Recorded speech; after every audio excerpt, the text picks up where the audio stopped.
Mr. Ranjan, thanks so much for joining in. Given the kind of announcement that was made by the Reserve Bank Governor, the fact that the rates as well as the stance has been maintained as status quo, did that come on expected lines or were you surprised? I think it was more or less on expected lines.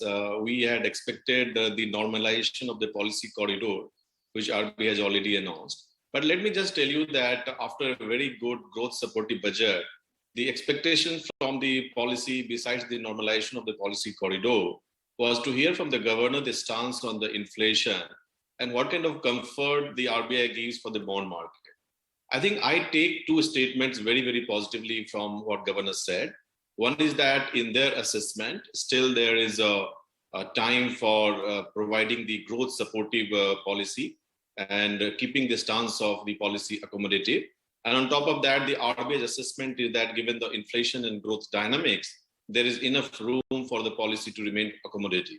So I would say that this gives a lot of comfort to the bond market and overall financial markets. I would treat this policy as very, very growth supportive in addition to what budget has given.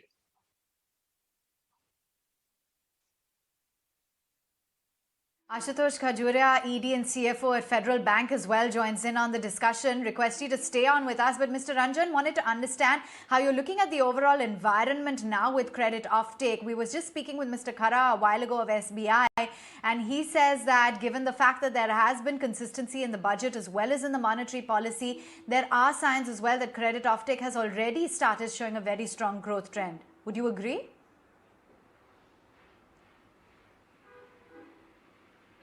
Hello, who is this question for? This question is for Mr. Ranjan. I would say the credit growth revival has happened. The latest growth of the credit is around 8%.